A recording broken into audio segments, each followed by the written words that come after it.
Bismillahirrahmanirrahim. Assalamualaikum warahmatullahi wabarakatuh. Selamat siang, salam sejahtera untuk kita semua. Swastiastu, Namo Buddhaya, salam kebajikan. Alhamdulillah, rekan sekalian, pada siang hari ini kita bersua kembali dalam agenda media briefing Kementerian Keuangan yang dilangsungkan di lantai 20 Gedung Sudirman Slamet, yang hari ini mengambil tema peraturan Menteri Keuangan tentang pengelolaan anggaran. Ya, nanti kita hari ini sudah hadir di depan kita Pak Lisbon Sirait, Direktur Sistem Penganggaran, yang hari ini bersama kita. Terima kasih Pak Lisbon kehadirannya. Dan bersama kita juga timnya Pak Lisbon, Pak Adi, Kasubdit DSP, dan juga Pak Agung dari Direktorat Pelaksanaan Anggaran DJPP. Ya. Ada rekan-rekan kami juga dari Itjen, kemudian dari DJPK, dari DJPR ada juga ya. Ya, dari teman-teman kita di Dinas Eselon 1 yang membidangi dan juga terlibat dalam penyusunan kebijakan pengelolaan anggaran ini. Rekan sekalian, ini PMK baru yang merupakan PMK komprehensif terkait dengan pengelolaan anggaran, merupakan turunan dari PP 6 ya, tentang RKA yang sudah kita sampaikan beberapa waktu yang lalu. Ini beberapa PMK sudah mulai diterbitkan, dari salah satunya. Nanti ada beberapa PMK lanjutan turunan dari PP 6 tentang RKA. Untuk itu tidak berpanjang waktu akan kami serahkan Pak Lisbon dan jajaran nanti yang mewakili Eselon 1 untuk menyampaikan.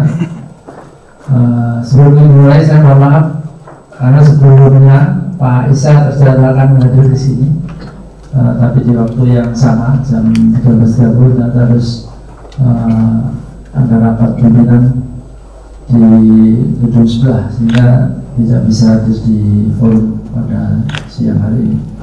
Selanjutnya kami persilakan Pak Lisbon untuk memaparkan dan menyampaikan. Silakan Pak.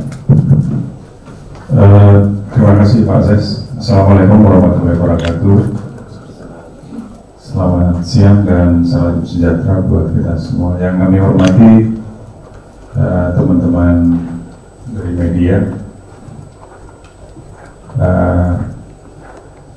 Terima kasih atas kehadirannya untuk kami bisa mengkomunikasikan kebijakan yang diambil di Kementerian Keuangan, khususnya di Direktorat Jenderal Anggaran, agar kita punya pengetahuan yang sama ya, mengenai atau informasi yang sama mengenai kebijakan penganggaran ya, kebijakan penganggaran mulai dari penyusunan anggaran sampai dengan pelaporan dan pertanggungjawaban.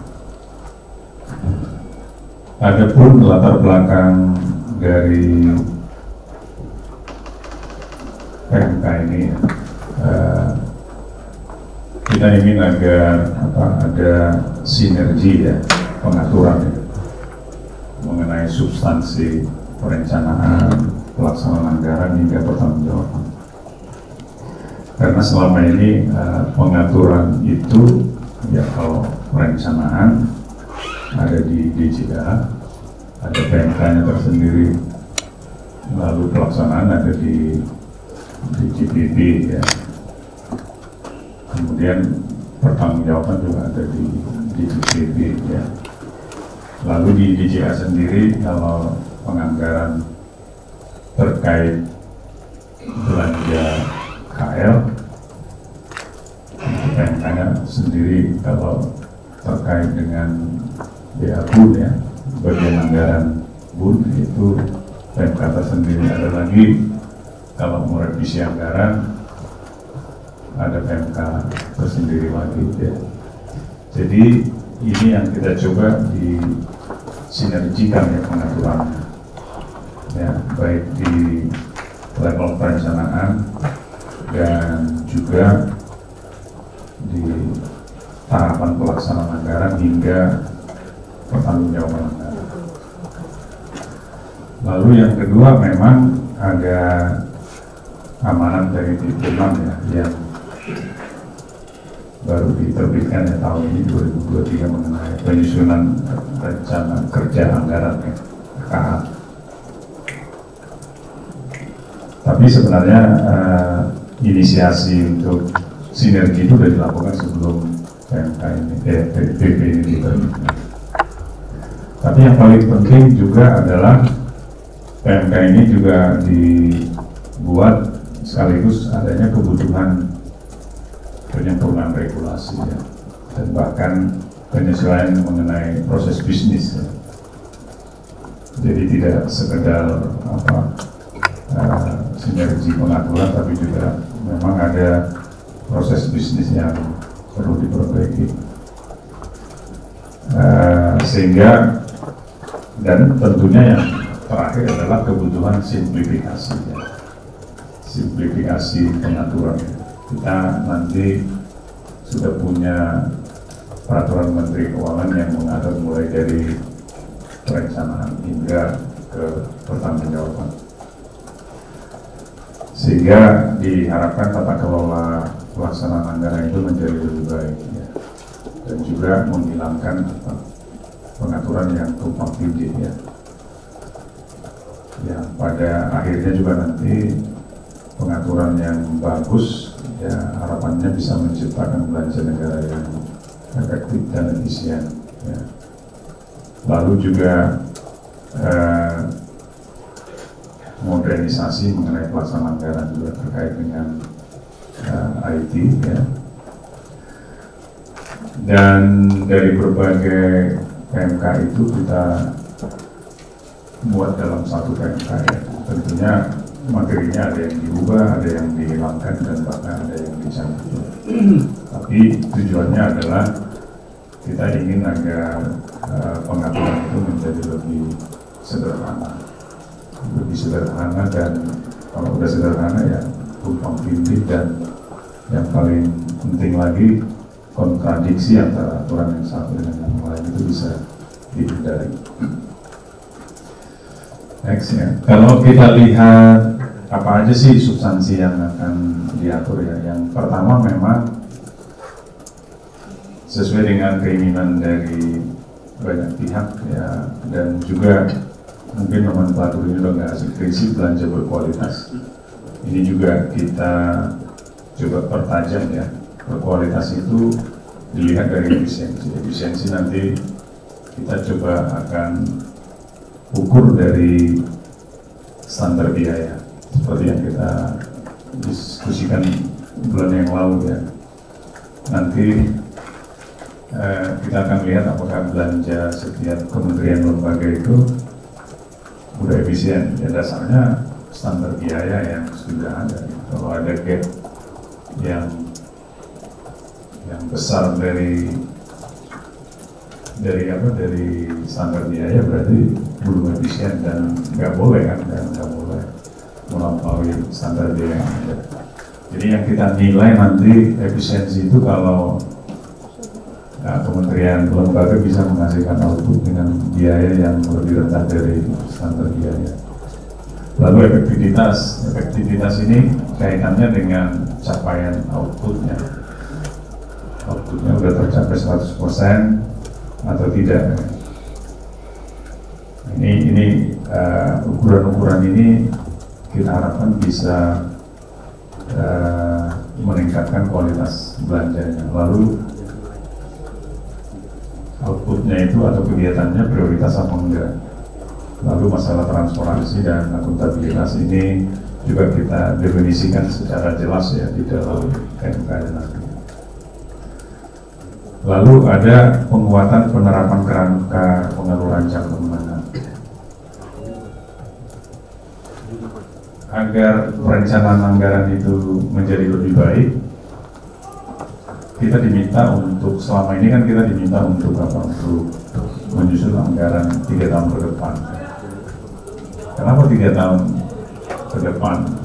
Ya ini untuk tujuannya agar kita punya perkiraan bahwa kebutuhan anggaran 3 tahun ke depan itu perlu menjadi pertimbangan, terutama untuk kegiatan-kegiatan yang kontinu ya, yang berlangsung secara terus-menerus. Nah, selama ini acuannya belum terlalu jelas ya. Sekarang kita acuannya ada namanya KAJM, kerangka anggaran jangka menengah. Kalau selama anggaran itu mencakup 2 hal kan, mengenai perkiraan belanja dan perkiraan sumber pendanaan. Jadi nanti di dalam setiap kali menyusun nota keuangan, di situ sudah disusun kerangka anggaran jangka menengah. Ya, berapa kebutuhan belanjanya, berapa kebutuhan, berapa sumber pendanaannya. Sehingga KPJM, kerangka pengeluaran jangka menengah ini punya referensi yang jelas ya dari KAJM. Sehingga nanti kementerian lembaga dapat menyusunnya secara lebih baik. Karena kebanyakan kan belanja pemerintah itu ya belanja yang dibutuhkan secara terus-menerus ya. Belanja pegawai, belanja operasional kantor, belanja public services itu kan ada terus-menerus. Sehingga dengan demikian ya perlu disusun 2-3 tahun ke depan kayak apa potretnya, sehingga itu bisa memastikan anggaran yang akan dibutuhkan ke depan kayak apa, lalu nanti kebijakan perpajakan kayak apa, kebijakan pinjamannya bagaimana dan sebagainya. Ya. Lalu ada penguatan penganggaran berbasis kinerja. Nah ini nanti kita punya kewenangan ya, Kementerian Keuangan ya akan punya kewenangan nanti untuk mereview ya RKA Kementerian Lembaga ya. Kalau suatu waktu misalnya seperti sekarang ya, kita coba dari hasil monek nanti kita tahu bahwa ada program yang di Kementerian Lembaga belum dieksekusi misalnya.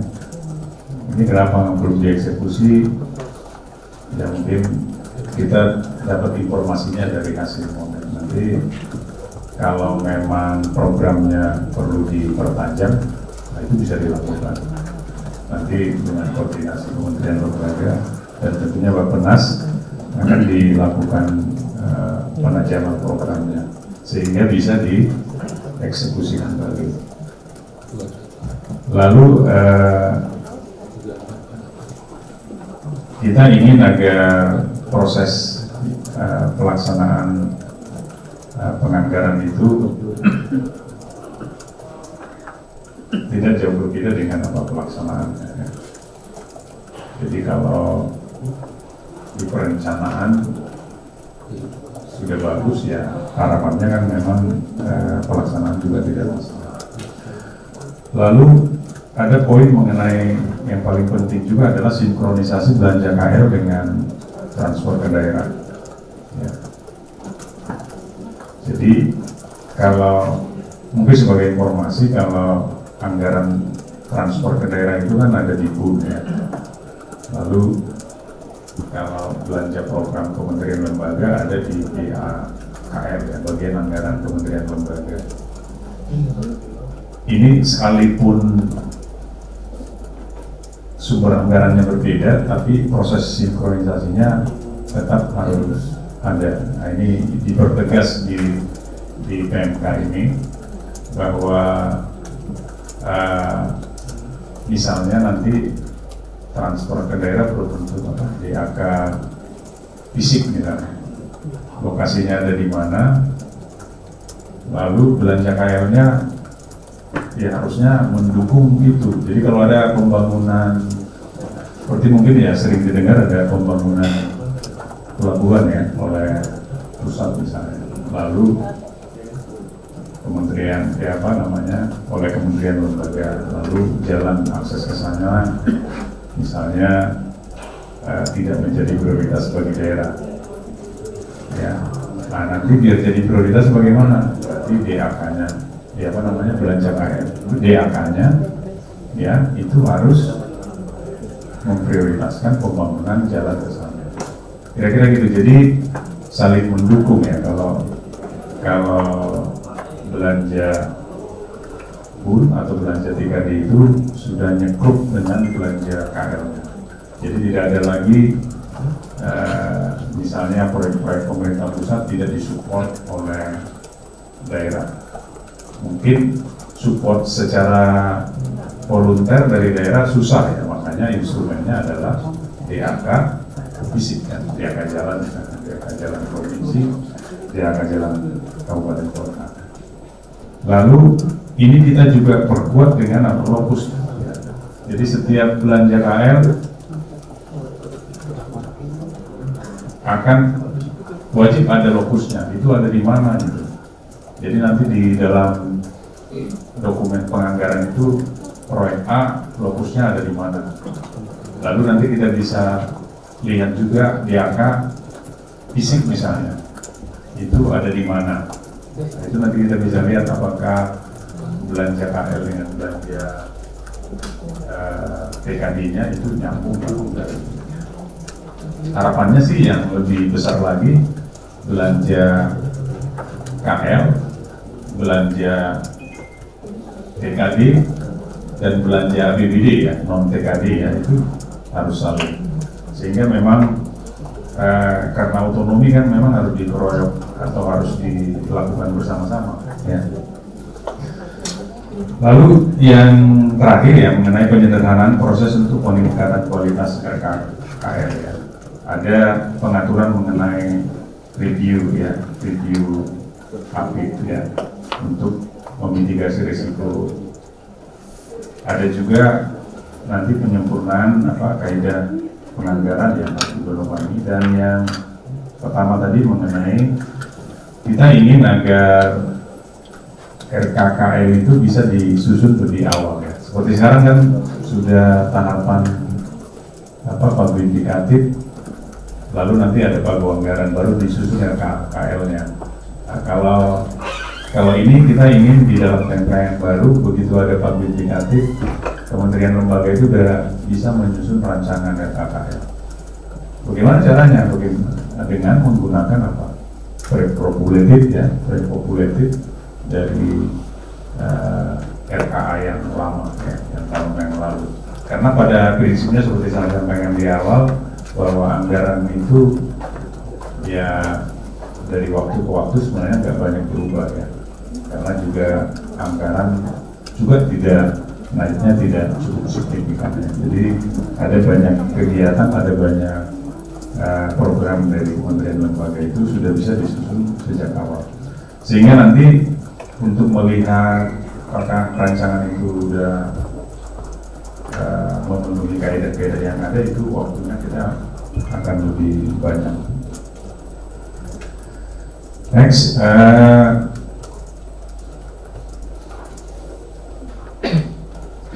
di dalam PMK yang baru nanti juga ada penyempurnaan mengenai kewenangan revisi ya.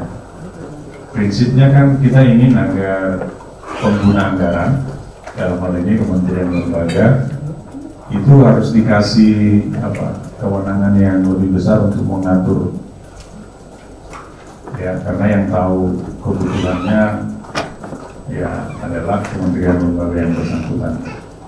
Sehingga nanti kita ingin agar beberapa kewenangan revisi itu ada yang didelegasikan kepada DJPB yang ada di unitnya juga ada di daerah, dan ada juga yang diserahkan kepada kementerian lembaga yang bersangkutan. Karena memang kan sebenarnya Kementerian Keuangan misalnya ingin informasi mengenai perubahan-perubahan itu dapat diperoleh ya. Kalau sekarang dengan sistem yang berbasis IT sudah bisa didapatkan, sehingga memang beberapa yang tadinya harus ke DJPP, yang tadinya harus ke pusat, kemana, ke DJA, itu sudah ada yang diserahkan kepada kementerian lembaga selaku pengguna anggaran. Apalagi kalau hanya sekedar administrasi, ya nggak harus ke Kementerian Keuangan ya, bisa dieksekusi atau bisa dilaksanakan oleh kementerian lembaga yang bersangkutan selaku pengguna anggaran. Lalu yang berikut mengenai penyempurnaan atau simplifikasi mekanisme revisi BABUN ya ke BAKL. Mungkin saya ingin sampaikan bahwa kementerian lembaga kan dapat mengajukan anggaran dari BABUN ya, kan anggaran kita itu ada yang sudah dibagi-bagi kepada kementerian lembaga namanya BAKL ya. Lalu ada lagi anggaran yang dikuasai dalam arti ini ya, oleh Menteri Keuangan, lalu bisa diajukan oleh kementerian lembaga untuk ditambahkan kepada kementerian lembaga yang bersangkutan. Nah itu kalau selama ini prosesnya ada dua sisi ya, setelah dapat izin dari Menteri Keuangan lalu ada usulan revisi oleh KL yang bersangkutan. Kalau sekarang begitu disetujui Menteri Keuangan langsung bisa dieksekusi dengan merevisi belanja KL-nya ya. Jadi tidak ya apa yang berulang-ulang proses kita coba pangkas untuk mempercepat prosesnya, tapi tetap tentunya menjaga akuntabilitas dari penggunaan anggaran. Lalu yang terkait dengan, kalau yang tadi terkait dengan perencanaan revisi ya, ini yang terkait dengan pelaksanaan anggaran. Ada beberapa pokok perubahannya. Yang pertama mengenai simplifikasi proses pembayaran. Salah satu contohnya kalau selama ini dari RKUN ya, dari rekening kas umum negara bisa ditindakkan kepada para pihak ya. Kalau selama ini para pihaknya kan belum didefinisikan secara jelas. Nanti dengan peraturan yang baru itu akan diperjelas kepada siapa aja dari RKUN itu bisa masuk ke perbankan selaku unit penyalur, misalnya bisa ke kelompok masyarakat dan bahkan bisa ke individu ya, kalau misalnya model-model bansosnya. Juga nanti terkait dengan dokumen-dokumen untuk proses pencairan itu, kalau dulu banyak berupa fisik sehingga membebani masyarakat ya. Nah, sekarang itu disederhanakan karena di dalam sistem sudah ada data-data yang sudah ada, tidak perlu upload ulang ya. Kemudian yang modernisasi proses pembayaran, nah ini sejalan dengan perkembangan digitalisasi ya, dokumennya bisa dengan menggunakan sistem elektronik. Lalu penyempurnaan pengaturan pejabat perbendaharaan, ini juga akan diperjelas ya, siapa itu pejabatnya, siapa PLT dan lain sebagainya. Kemudian yang berikut mengenai pengendalian, pemantauan dan evaluasi kinerja. Seperti saya sampaikan di awal, pengaturan mengenai pengendalian, pemantauan dan evaluasi kinerja ini penting ya, untuk memastikan agar proses perencanaan tadi sejalan dengan proses pelaksanaan atau jadwal yang telah disepakati itu dapat dieksekusi dengan baik ya. Kita ingin agar kementerian lembaga atau pengguna anggaran dapat melaksanakan anggaran itu sesuai dengan apa yang telah direncanakan. Lalu di dalam pemantauan ini, pemantauan mengenai untuk memastikan tadi anggaran itu dapat dieksekusi dengan baik. Lalu di ujungnya di akhir tahun juga kita ada evaluasi seperti tadi mengenai tingkat efisiensi, evaluasi mengenai efektivitasnya dan capaian-capaiannya. Karena kekuatan dari penganggaran berbasis kinerja itu kan ada pada indikator atau informasi kinerja itu harus ada. Nah, itu kita pantau lewat Monet ya. Jadi capaiannya kayak apa? Kalau ada yang belum tercapai, belum diapa-apain ya, itu yang nanti melalui mekanisme Monet ini kita akan dapatkan informasi apa penyebabnya sampai nanti kebijakan untuk mengeksekusinya. Lalu sejalan dengan kebutuhan Monet atau pengendalian pemantauan, kita juga udah bangun sistemnya ya, seperti yang Bapak Ibu semuanya, teman-teman sekalian yang tahu bahwa kita sudah punya sistem ya namanya Sakti ya, sistem akuntansi keuangan di tingkat instansi ya. Jadi ini aplikasi yang digunakan oleh semua satker yang ada di kementerian lembaga ya. Mereka menggunakan itu, dan setelah Sakti ada lagi aplikasi yang terbenar namanya SPAN. Lalu di hulunya ada aplikasi perencanaan yang kita kenal dengan Krishna ya, yang ada di Bapenas. Tapi itu sudah terhubung secara langsung dengan Sakti ya. Dan ada nanti Monet monitoring dari Sakti. Seluruh pelaksanaan anggaran, capaian output ya, penyaluran uang itu sudah bisa dimonitor dengan sistem yang sudah ada ya. Jadi sekarang kita udah bisa lihat nanti bagaimana capaian dari setiap kementerian lembaga ya. Dan kita ingin agar kalau pelaksanaan anggaran kan nanti sebagai data sumber dari pelaksanaan anggaran itu ya ada di DJPP ya. Jadi kita punya satu sistem ya, Monet. Nanti kita akan melakukan evaluasi terhadap pelaksanaan anggaran itu ya. Kalau DJA ya terkait dengan perencanaannya, kalau DJPP nanti terkait dengan pelaksanaannya. Lalu yang saya katakan tadi bahwa kita juga mengubah sistem reward and punishment ya, sistem pemberian penghargaan dan pengenaan sanksi ya kepada kementerian lembaga. Kalau dulu pemberian reward itu lebih ditekankan pada administrasi pelaksanaan anggaran ya, tapi kalau ke depan kita ingin agar pemberian reward itu didasarkan atas support atau dukungan dari kementerian lembaga untuk pencapaian sasaran-sasaran tertentu dari pemerintah.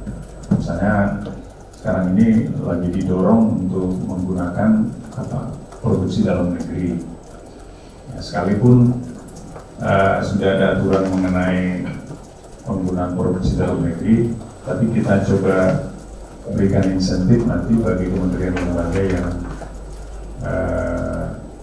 anggarannya mendukung itu ya. Lalu ada juga kita ingin agar NTB misalnya bisa dioptimalkan. Nah, lalu kita juga ingin agar sinkronisasi belanja pusat dengan TKD itu jalan yang saya ceritakan di awal. Itu didukung nggak dengan anggaran oleh kementerian lembaga. Tetapi sekali lagi syarat untuk mendapatkan insentif itu tetap apa? Bahwa kementerian lembaga yang bersangkutan itu sudah memenuhi kaidah-kaidah penganggaran. Ya. Itu tetap kita pakai, tapi sebagai syarat passing grade lah ya untuk bisa mendapat insentif. Kementerian lembaga yang tidak memenuhi kaidah-kaidah penganggaran tadi, sekalipun kontribusinya terhadap PDN, kontribusinya terhadap pemungutan PNBP atau terhadap sinkronisasi optimal misalnya, tapi pencapaian nilai kinerja anggarannya tidak bagus, ya itu tidak akan mendapat. Jadi kita ingin agar pengelolaan anggarannya bagus dan supportnya terhadap kebijakan negara itu juga bagus. Itu yang akan kita berikan penghargaan. Itu kira-kira pokok-pokok pengaturan yang ada di dalam PMK yang baru nanti. PMK ini belum dalam proses pengundangan ya. Jadi tapi ya secara umum substansinya tidak berubah atau substansinya seperti yang kami sudah jelaskan. Mungkin itu saja Pak Akses yang bisa kami sampaikan. Mungkin kalau nanti ada pertanyaan kita bisa lebih elaborasi lagi. Iya. Baik, terima kasih Pak Lisbon, rekan-rekan media yang berbahagia. Tadi sudah disampaikan, jadi ini ada PMK baru mengenai pengelolaan anggaran. Ini beberapa PMK, gitu ya. Jadi ada PMK perencanaan anggaran, kemudian pelaksanaan sampai tanggung jawaban tadi disampaikan oleh Pak Lisbon. Di luar itu ada beberapa penyempurnaan atau pemangkasan proses bisnis, kemudian juga tadi ada beberapa ketentuan ya, dan misalnya RKA yang melakukan perubahan, kemudian juga masalah revisi anggaran. Jadi sekarang kan ada kewenangannya di DJA, kemudian ada di kantor DJPB, kemudian ada di KPPN ya, termasuk KPA gitu. Jadi di beberapa dilimpahkan kewenangannya sehingga di sini akan lebih mudah dan percepat pelaksanaan anggaran itu sendiri. Juga tadi di bagian akhir Pak Lisbon menyampaikan ini ya tadi sanksi gitu ya. Selain motif adalah reward dan punishment gitu ya. Tadi ada NKA itu sudah gabungan dari setiap lembaga ya, ada NKA-nya ini gabungan dari perencanaan anggaran dan juga pelaksanaan anggaran nilainya. Kemudian ada beberapa kriteria tadi,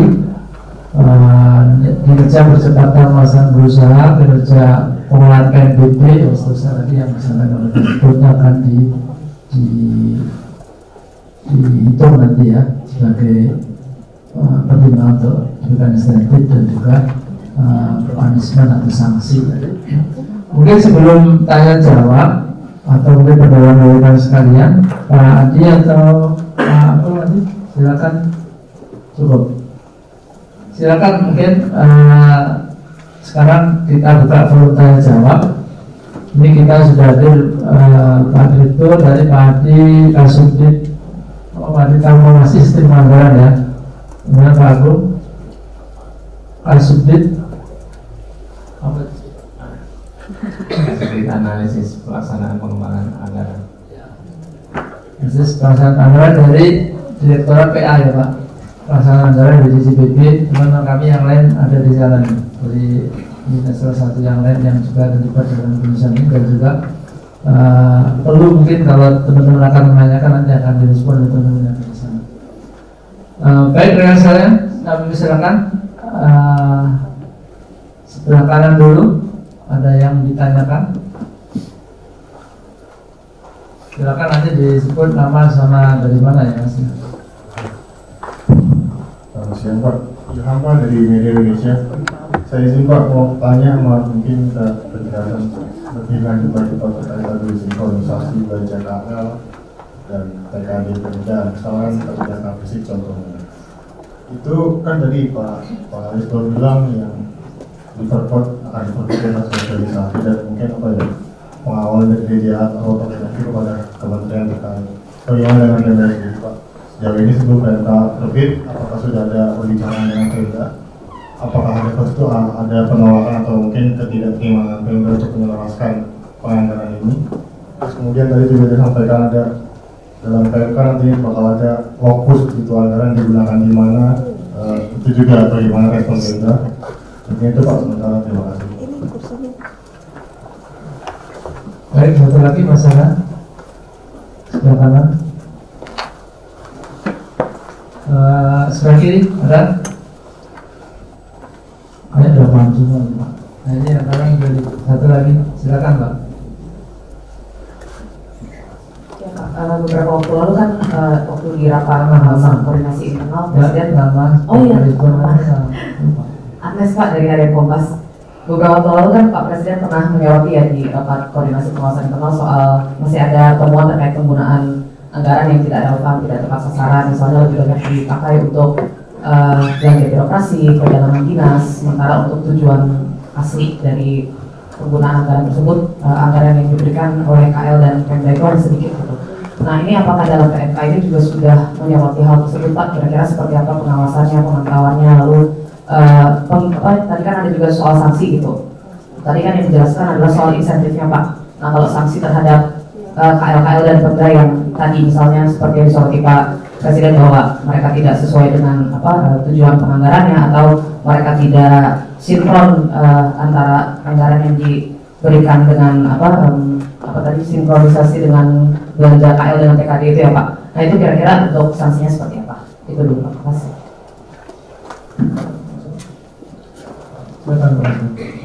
Ya, terima kasih Mbak Agnes ya dari Kompas dan Pak apa tadi? Ilham ya dari Media Indonesia.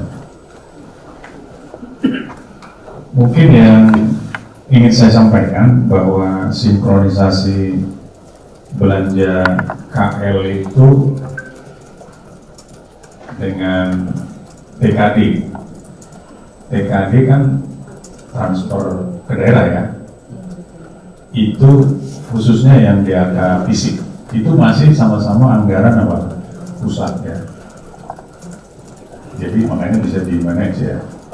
Nanti kalau sinkronisasi belanja KL atau APBN dengan APBD itu ada lagi ya Pak PP-nya ya, yang saat ini sedang disusun oleh teman-teman dari DJPK ya dan Bappenas ya.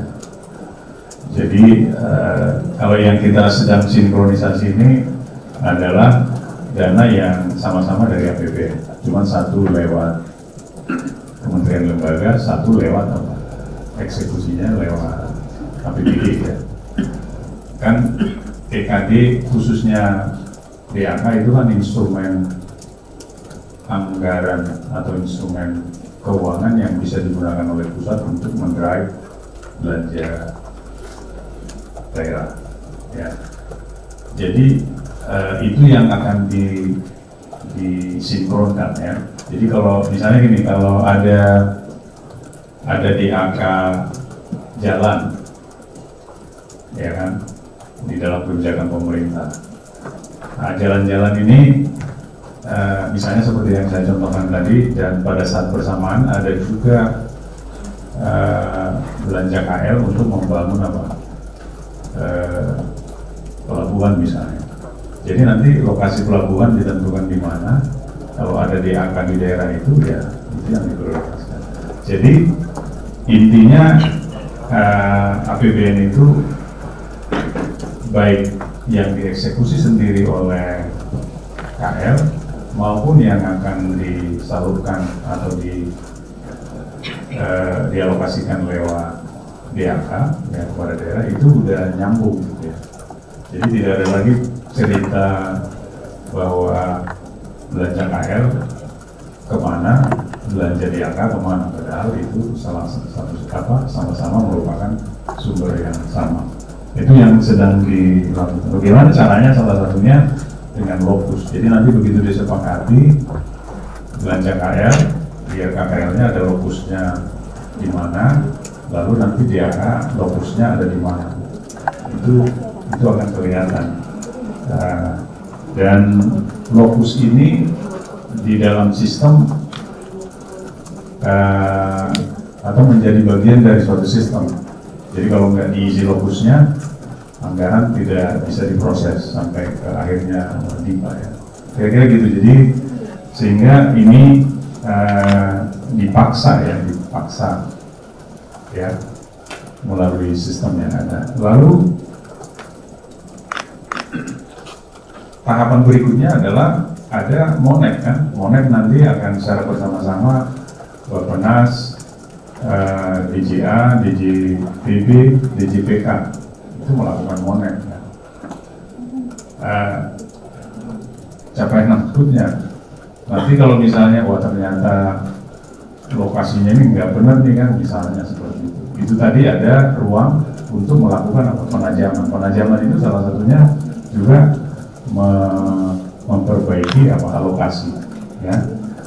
Jadi pengawasan pengendaliannya dilakukan secara bersama-sama sehingga tidak ada lagi anggaran-anggaran yang di perencanaannya udah bagus tapi di pelaksanaannya menjadi bermasalah, sehingga kemungkinan belanja itu banyakkan misalnya seperti yang terakhir ini untuk perjalanan dinas misalnya, itu tidak akan terjadi karena di awal sudah harus disusun ya, sudah harus disusun anggaran itu berapa besar untuk biaya utama dan berapa besar untuk penunjang, itu sudah diatur. Kalau belanja KL termasuk tentunya belanja TKD khusus yang DAK ya, karena dengan TKD yang program ya, itu yang nanti dikontrol lewat sinkronisasi penggunaan APBD ya. Kalau DAU kan DAU itu ya memang di Irma tapi masih dalam tidak seperti DAK lah gitu ya. Jadi yang baru kita sinkronkan seperti itu ya. Itu kira-kira ya. Jadi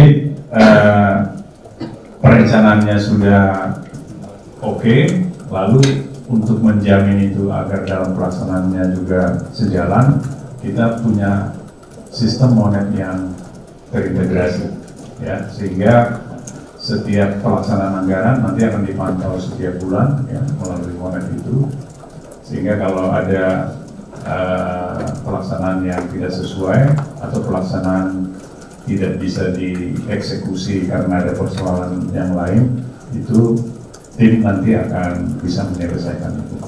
Saya kira gitu ya. Jadi sekali lagi kalau belanja APBD ya itu nanti ada PP-nya yang mengatur bagaimana itu disinkronkan ya, yang saat ini sedang dibahas. Mungkin itu ya Mbak Agnes sama Mas Ilham. Atau ada tambahan dari Pak? Boleh ya Bang Moderator kan?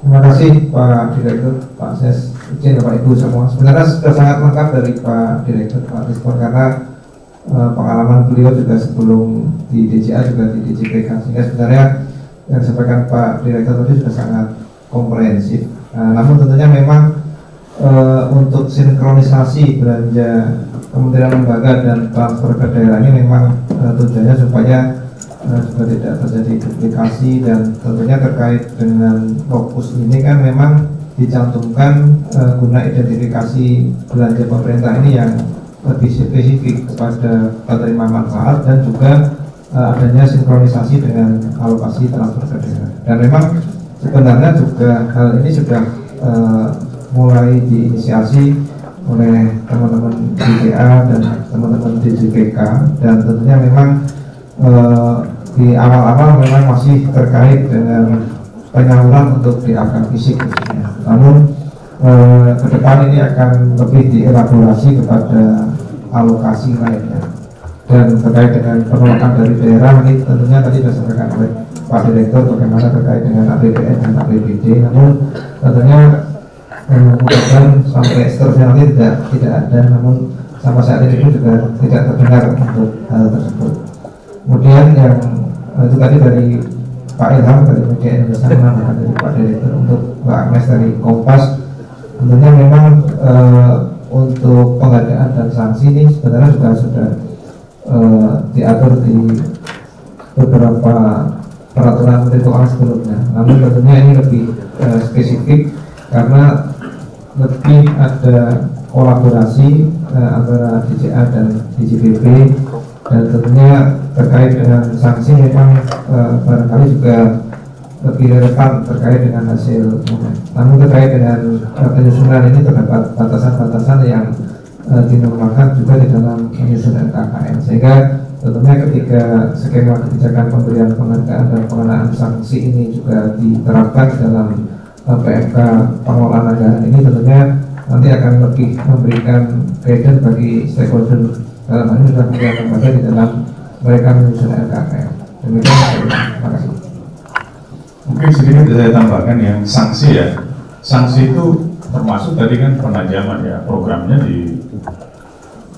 dievaluasi lalu dipindahkan ke program yang lain, dan bahkan mungkin ya di stop kan program yang misalnya nggak support dengan seperti tadi kebanyakan belanja berjalan dinas. Padahal kita sudah sepakati setiap program itu komponen biaya pendukung utama dengan pendukung itu udah ada, dan mereka harus buat nggak dilaksanakan dengan baik, dan dari hasil pemantauan kelihatan ya diminta untuk diperbaiki. Kalau sampai dengan waktu yang ditentukan nggak dia apa-apain juga ya anggarannya diblokir, kira-kira gitu ya. Dan nanti kalau udah diblokir ya artinya untuk kembali ke kas negara kan, untuk digunakan ke yang lain. Kira-kira sanksi yang sedang kita lakukan atau kita sedang pikirkan seperti itu, dan itu terbuka untuk seperti tadi rewardnya juga demikian ya. Nanti rewardnya ya tergantung apa yang menjadi prioritas pemerintah. Kalau pemerintah ingin misalnya mau mengejar inflasi misalnya, menekan inflasi, itu kayak apa perilaku kementerian lembaga menggunakan anggarannya mendukung itu juga terbuka. Jadi contoh yang saya sampaikan tadi mengenai sinkronisasi, mengenai support terhadap PDN dan PNBP, itu contoh aja, masih terbuka untuk yang lain.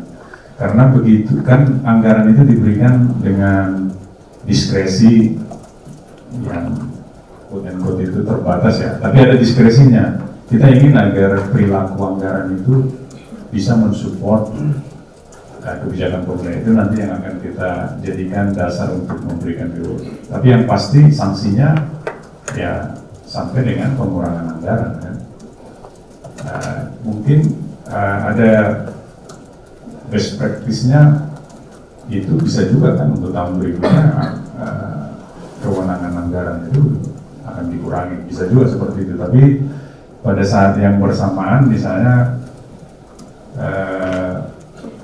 anggaran belum diapa-apain misalnya, padahal itu penting untuk misalnya stunting atau apa gitu.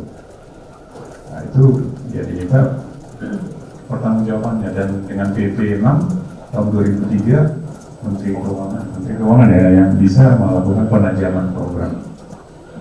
Ya, kira-kira itu ya tambahannya. Kalau mengenai perilaku yang kemarin temuan BPK dengan mengenai program yang sudah ada, itu yang kita coba pertajam di sini bagaimana mengendalikan, mengawasi dan bahkan mengenakan sanksi itu, tapi terbatas pada baru anggaran apa KL ya, dan anggaran daerah yang dari BUN ya, atau yang dari APBN. Tapi kalau daerah lagi disiapkan teman-teman DJPK dengan Bappenas dan mungkin Dagri ya, bagaimana mengendalikan anggaran daerah. Itu Pak Ses. Silakan teman-teman, sebelah kiri 1, 2, 3. Sebelah kiri dulu, Ibu. Depan. Silakan Bu, sebut nama dan dari media apa.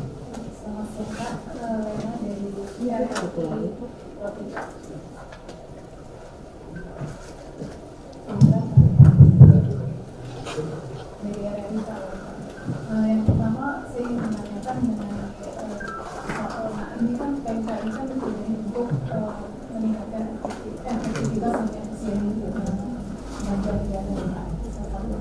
Nah sejauh ini kalau dari penilaian Kementerian Keuangan sendiri tentang efektivitas dan efisiensi penggunaan anggaran di Kementerian Lembaga itu seperti apa? Apakah sudah cukup baik atau masih banyak yang boros menggunakan anggaran negara?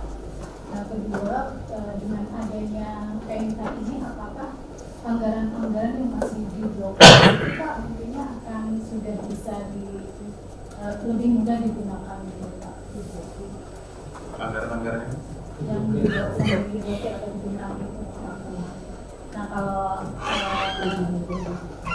kalau misalnya PMK ini bisa diimplementasikan, kira-kira akan meningkatkan efektivitas dan efisiensi seberapa besar Pak untuk penggunaan anggaran dari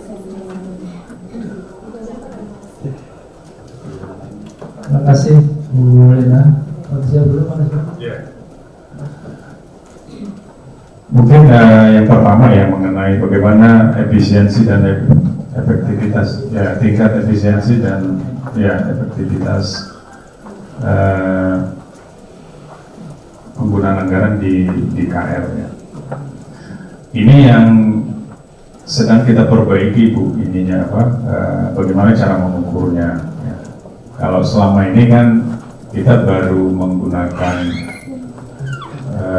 mengukurnya itu dari anggaran dengan realisasi ya, penyerapan.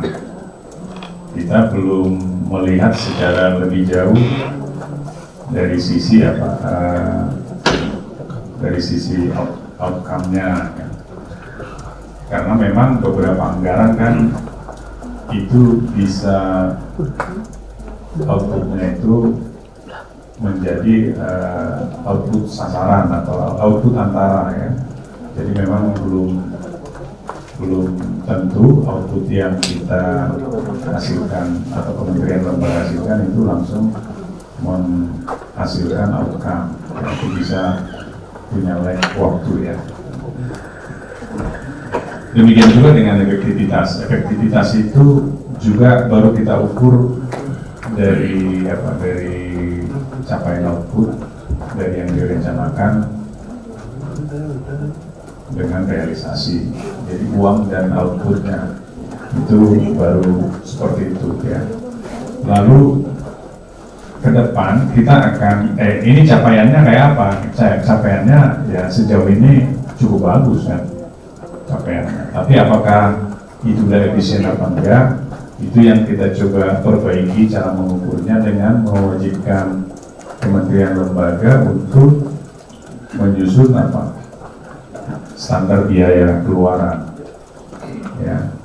Jadi seperti yang mungkin ya diketahui, kalau untuk membuat PP, membuat PMK ya, peraturan menteri keuangan atau peraturan menteri, itu sudah ada satuan biayanya.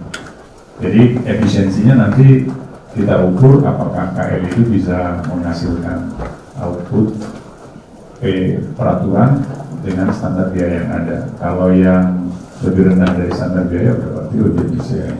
Itu nanti yang akan kita gunakan. Lalu itu makanya masih muncul kan di laporan-laporan bahwa sebagian besar anggaran itu untuk perjalanan dinas. Padahal perjalanan dinas itu bagian dari apa? Biaya aktivitas, ya kan. Bisa aja perjalanan dinas untuk output tertentu. Kalau monet misalnya, udah pasti komponennya kan lebih banyak untuk perjalanan dinas. Tapi kalau kegiatannya untuk stunting, pada stunting sesuai aturan yang ada itu intervensinya membeli obat, ya kan, yang banyak malah biaya koordinasi, biaya itu yang sebenarnya masih terjadi, ya. Sehingga ke depan kita ingin agar kita konsisten untuk menyusun anggaran itu berdasarkan standar biaya yang ada. Ada yang berdasarkan SPM, ada yang berdasarkan apa? SBK, ya, standar biaya keluaran, output base, ya. Dan dalam setiap output itu nanti satuan biayanya sudah ada. Jadi kita gampang untuk apa? Untuk melihat apakah setiap kegiatan, setiap output itu efisien apa enggak. Udah bisa langsung kita bandingkan dengan yang lain, ya. Jadi intinya kalau yang sekarang, ya, ukuran-ukuran yang ada masih menunjukkan efektivitas dan efisiensi yang tinggi, ya, terhadap belanja. Tapi kalau dilihat lebih jauh lagi, itu ya mungkin belum efisien, ya, sehingga kita akan memperbaiki metode penghitungannya sehingga menjadi lebih baik. Lalu anggaran-anggaran yang diblokir, ya, sebenarnya tujuannya kan untuk memastikan bahwa anggaran itu digunakan dengan apa? Dimaksudkan atau akan digunakan dengan baik. Jadi beberapa dari anggaran-anggaran yang diblokir itu sudah dibuka, ya, atau akan dibuka setelah ada perbaikan mengenai persyaratan-persyaratan penganggaran yang telah disepakati, ya. Jadi intinya blokir anggaran ini sangat efektif, ya, untuk memastikan bahwa anggaran-anggaran yang di Kementerian Lembaga itu akan dilaksanakan dengan baik. Karena memang kita nggak punya banyak waktu, ya, untuk mengevaluasi begitu banyak ribuan aktivitas, ya. Ada berapa? Ada, ya, banyak lah, ya, banyak dari kementerian lembaga aja 86, ya. Lalu satker itu sampai puluhan ribu, ya. Lalu aktivitasnya macam-macam, ya. Jadi makanya kita tidak punya banyak waktu untuk, atau tidak punya waktu yang cukup untuk melihat satu persatu, ya. Makanya kita coba bikin sistem yang memudahkan kita untuk memantau, ya. Mungkin itu, Pak. Baik.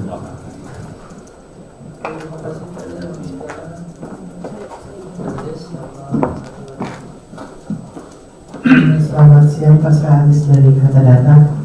Saya mau bertanya, Pak, terkait tadi kan paparan sempat disinggung terkait sanksi. Nanti perbedaan sanksi di aturan lama sama rencana aturan di PMK baru ini nanti apa? Pak, boleh didetailin perbedaannya apa? Terus yang kedua terkait tadi kan Pak Lisbon juga menyinggung di KL banyak banget program gitu, karena boleh dijelaskan nggak sih, Pak, kalau sekarang tuh program KL itu ada berapa ribu atau berapa ratus ribu atau bahkan juta program gitu, Pak, yang ada, dan apakah PMK ini nanti akan menyederhanakan program-program yang ada di KL biar lebih sederhana gitu, Pak, dan lebih mudah dipantau. Terus yang ketiga terkait tadi sempat disinggung akan ada simplifikasi pembayaran itu, boleh dielaborasi lagi, Pak? Simplifikasi pembayaran itu maksudnya apakah simplifikasi pencairan dari Kemenkyu kemudian ke KL-nya, atau nanti akan ada simplifikasi sampai ke misalkan bansos ke masyarakat, nggak perlu bawa berkas-berkas lagi ke bank atau seperti apa itu Pak? Itu aja Pak, terima kasih. Terima kasih Pak Mas Aziz, silakan Pak. Ya, terima kasih Mas Aziz. Beda sanksi yang aturan yang lama dengan yang baru, ya sebenarnya sih belum ada beda yang signifikan ya. Jadi mekanismenya masih seperti tadi. Kalau dari hasil Monet ada masalah dengan pelaksanaan ya, itu yang kita lakukan adalah meminta kementerian lembaga yang bersangkutan untuk klarifikasi ya, kenapa tidak dieksekusi atau ini tidak sesuai gitu ya. Lalu kalau mereka memperbaiki, ya berarti anggarannya tetap jalan. Tapi kalau enggak, ya diblokir sama ya. Jadi masih tetap sama. Cuman yang berbeda itu, misalnya di aturan yang baru ini ada kewenangan menteri untuk melakukan penajaman, tapi tetap koordinasi dengan kementerian lembaga.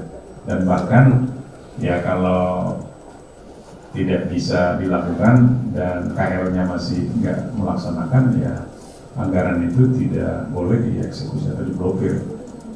Kalau ya otomatis ditarik ya.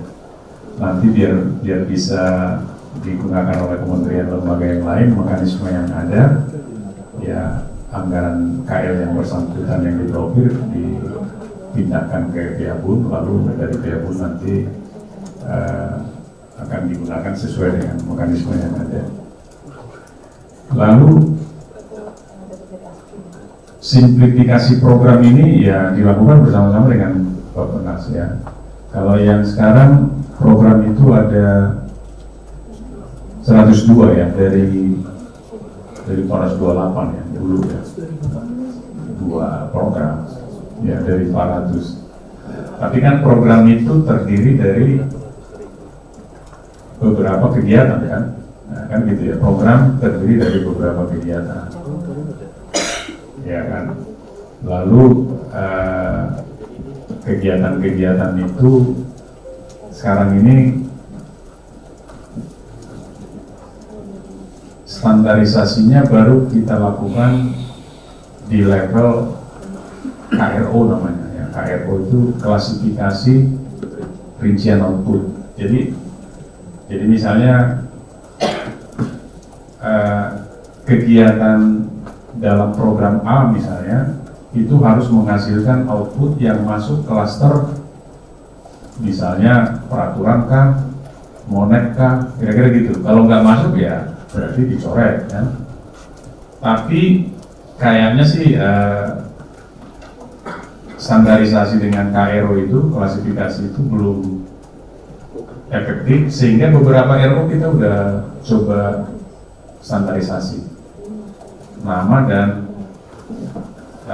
unit cost-nya kita standarisasi. Seperti tadi peraturan ya, peraturan menteri, Kepres, Pepres, PP, bahkan terakhir undang-undang ya. Undang-undang itu output kan, output itu kita standarisasi, dan harganya juga bukan harga ya, biaya untuk membuatnya itu juga sudah distandarisasi. Lalu berapa penunjang, berapa pendukung, itu juga kita buat standarnya ya, ada porsinya berapa persen ya. Pendukung itu kira-kira kalau biayanya itu nggak ada, outputnya tetap bisa dihasilkan, kira-kira gitu ya. Misalnya kalau rapat ini kalau nggak ada makannya kan tetap aja bisa rapat kan, nah, kira-kira makan itu berarti pendukung, kira-kira gitu. Jadi itu udah diatur sedemikian rupa, dan sebenarnya inisiasinya dari KL ya, lalu didiskusikan dengan Kementerian Keuangan, baru ditetapkan dengan peraturan menteri. Jadi program kita itu udah simpel ya, udah tinggal 102, tapi kegiatannya masih banyak kan. Makanya kita mencoba menstandarisasi, terutama standarisasi terhadap kegiatan-kegiatan atau RO rincian output yang berulang. Ya kalau nggak berulang kan susah. Berulang maksudnya ya setiap tahun ada. Itu kita coba standarisasi. Dan program ini ada yang lintas ya. Artinya bisa dipakai oleh kementerian lembaga yang berbeda ya. Kalau program yang generik misalnya program Dukman ya, dukungan manajemen itu kita udah standarisasi apa aja kegiatannya itu udah standar ya. Cuman memang outputnya belum sama ya. Katakan kalau kantor kita juga belum punya standar kan, bangunannya aja belum kan, gimana mau menstandarisasi ya. Tapi kalau kendaraan dinas sudah standarisasi ya. Dan nanti kalau ada kementerian lembaga yang mengusulkan anggaran pemeliharaan, itu kita akan sambungkan juga dengan data barang milik negara di kementerian yang bersangkutan, sehingga udah dapat dievaluasi apakah anggaran untuk pemeliharaan itu sinkron dengan jumlah aset yang ada ya. Kira-kira gitu ya. Jadi ya memang bertahap kita lakukan standarisasi output dan standarisasi biaya ya. Mudah-mudahan nanti kita rencana sih ingin agar tahun depan semuanya udah terstandarisasi dengan baik. Kerjasama dengan Bapenas kita coba standarisasi sehingga akan mudah untuk kita mengevaluasi dan tentunya bagi masyarakat untuk melihat apa yang dikerjakan oleh setiap kementerian dan berapa biayanya, apa yang akan dicapai, itu akan tercermin di dalam dokumen penganggaran. Itu kira-kira. Lalu yang terakhir mengenai simplifikasi pembayaran, mohon izin Pak Agung yang jelasin. Baik, mohon izin Pak Ses hadir menambahkan sedikit terkait dengan simplifikasi pembayaran. Dalam kaitannya dengan pembayaran, memang kalau kita merujuk ke aturan sebelumnya, beberapa hal memang harus disiapkan oleh satuan kerja atau kementerian lembaga pada saat dia akan mengajukan tagihan ke KPPN. Sebagai contoh, harus menyertakan dokumen-dokumen tertentu yang kemudian menjadi satu rangkaian dalam pengajuan. Nah, di pengaturan yang sekarang ini, dokumen-dokumen tersebut sudah tidak menjadi kewajiban, keharusan yang harus disampaikan ke KPPN. Kenapa? Karena dokumen itu sudah, atau dokumen itu posisinya ada di satuan kerja di kementerian lembaga. Kemudian yang ke KPPN apa? Yang ke KPPN adalah sifatnya ADK ya, artinya arsip data komputer, artinya sebenarnya elektronik yang lewat aplikasi Sakti tadi yang digunakan semua kementerian lembaga, yang mana dokumen-dokumen itu sudah tercreate dengan otomatis dengan secara elektronik tadi yang sudah tersampaikan ke KPPN via data tersebut. Sehingga inilah yang salah satu yang dimaksud dengan simplifikasi proses pembayaran. Di samping dokumen, kami juga mengaturnya bahwa pada saat aturan yang dulu terlalu rigid ya, artinya untuk kwitansi misalnya, bentuk kwitansi harus seperti ini gitu. Di dalam pengaturan yang lama seperti itu. Nah, di pengaturan yang baru ini kami membebaskan format, monggo silakan satuan kerja, namun di dalam pengaturan kita mengatur minimal yang harus ada di dalam, contoh misalnya kwitansi itu apa saja, seperti itu. Mau bentuknya memanjang, mau bentuknya berdiri seperti itu, silakan, nggak ada permasalahan di situ. Sehingga memudahkan Satker untuk meng-create apa yang mereka maui, dan itu nggak signifikan untuk kemudian ditolak oleh KPPN pada saat pengajuannya. Nah, kemudian ada juga terkait dengan penggunaan uang persediaan. Di dalam pengaturan lama, uang persediaan masih dibatasi di angka 50 juta. Nah, kami di pengaturan baru mengikuti apa yang sudah dibuat oleh teman-teman di APP untuk batasannya 200 juta untuk besaran UP yang diajukan. Nah, dari situ kemudian bisa memberikan keleluasaan bagi satuan kerja untuk memanfaatkan apa yang mereka mau kerjakan. Mungkin itu Bapak, terima kasih. Terima kasih Aku. Jadi pembayaran ke ini satker ya Pak. Satker. Ini kan satker kalau mengajukan tagihan kan ke KPPN ya Pak ya. Itu dimudahkan dari kwitansinya. Silakan satu lagi tadi, Mas. Perkenalkan, nama saya Dendi dari Media Kontan. Mau bertanya soal pemberian reward dan insentif ke kementerian lembaga tadi Pak. Nah, boleh diperjelas lagi Pak, apakah yang membedakannya ini di aturan lama dengan aturan baru ini? Apakah nantinya ada penambahan syarat-syarat atau kaidah atau selain harus mencapai program sasaran yang seperti Bapak bilang tadi? Nah, terus apakah selama ini ada pemberian reward ke daerah terkait penurunan stunting dengan cepat Pak?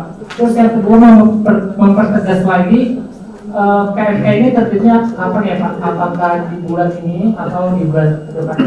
Terima kasih Pak. Lupa lagi. Nah, ini dari konten ya. Kalau aturan yang sekarang kita ada penilaian ya dari sisi anggaran itu ada, dan bahkan aplikasinya beda ya, ada smart namanya. Itu yang diukur adalah mulai dari informasi kinerja ya, mulai dari sasaran strategi, sasaran program, lalu ada capaian output, lalu ada capaian realisasi ya, lalu ada lagi di perbendaharaan ya, di pelaksanaan anggaran ada lagi namanya IPA indikator kinerja pelaksanaan anggaran ya kan. Itu yang diukur apa, misalnya rencana penarikan dana dikaitkan dengan nanti pelaksanaan, lalu ada juga irisannya capaian output, capaian realisasi. Nah, ini kita gunakan untuk mengukur namanya NKA, nilai kinerja anggaran, dengan menggunakan variabel-variabel ini ya. Ada dari variabel SMART, dari variabel IPA. Dengan bobot ya 60-40 ya. Lalu kita gabung nilainya berapa. Lalu ada juga indikator yang berkaitan dengan pelaksanaan berusaha ya, yang dari BKPM sekarang kementerian. Nah, itu kita kombinasikan, lalu nanti keluarlah nilai-nilai nilai-nilai NKA masing-masing kementerian lembaga. Jadi kementerian lembaga yang rankingnya paling tinggi ya, itu bedanya udah beda tipis saja tuh, 90, 91 gitu. Dan itu kelihatannya kan sesuatu yang memang wajib dicapai gitu. Jadi enggak dulu kita dorong kasih insentif dulu ya, kasih tambahan anggaran, tapi dua tahun ya atau 3 tahun, 2 tahun terakhir ini enggak lagi kita terapkan karena juga persoalan pengurangan anggaran ya, karena masalah krisis kemarin ya, COVID. Jadi satu sisi kita kasih insentif, di sisi lain anggarannya dikurangi, nah, jadi nggak nyambung ya. Di samping indikatornya juga masih irisan ya, seperti tadi capaian output ada di IPA, ada juga di Smart gitu. Ya, ini yang kita coba perbaiki. Ya, kita perbaiki indikatornya, tidak lagi irisan ya. Jadi kita benar-benar nanti yang mau kita lihat itu ukuran efisiensi dan efektivitas. Lalu di teman-teman di penganggaran nanti compliant terhadap pelaksanaan anggaran. Jadi udah beda. Ya. Dan bobotnya pun kita bikin sama kayak 50-50%. Nah, tapi ini dalam kaitannya dengan pemberian insentif, ini syarat wajib aja. Jadi nanti kementerian lembaga yang mendapat nilai di atas 90%, itulah yang boleh mendapatkan insentif. Tapi insentif karena dia support kebijakan pemerintah. Misalnya tadi anggarannya lebih banyak digunakan untuk PDN. Anggarannya nyambung dengan apa? TKD, nyambung dengan DAK fisik misalnya. Kira-kira gitu. Lalu anggarannya banyak digunakan untuk meningkatkan penerimaan negara, ya, NBP. Kira-kira. Lalu nanti misalnya anggarannya banyak digunakan untuk stunting misalnya. Ya kalau kita, jadi terbuka itu nanti kebijakan setiap tahunnya itu, atau alokator insentif itu nanti tergantung kebijakan yang paling prioritas untuk dipenuhi oleh KL. Kira-kira itu Pak ininya, apa namanya, perbedaannya. Jadi kalau dulu kinerja anggaran secara administratif itu dasar untuk memberikan insentif, kalau nanti enggak.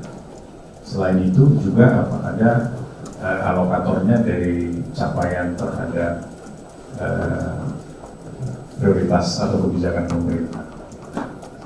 Itu kira-kira ininya ya perbedaannya. Mudah-mudahan sudah jelas. Kalau kapan PMK ini akan diterbitkan, ini sebenarnya tinggal apa namanya, pengundangannya ya di Kumham.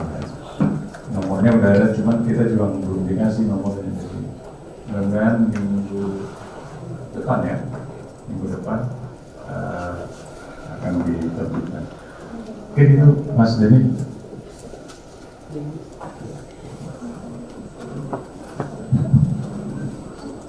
Jadi ini sudah selesai prosesnya sebenarnya, tinggal tunggu pengundangan. Syukur mudah hari ini ya, karena harusnya memang rencana sudah keluar harusnya, karena sudah selesai proses semua. Dan ini kita lakukan media briefing agar teman-teman bisa memperdalam muatan-muatannya, sehingga nanti pada saat publikasikan yang lebih tepat lagi gitu ya. Mungkin kalau sudah keluar langsung di ini ya Pak, nanti kita sampaikan nomornya, karena termasuk biasanya langsung enggak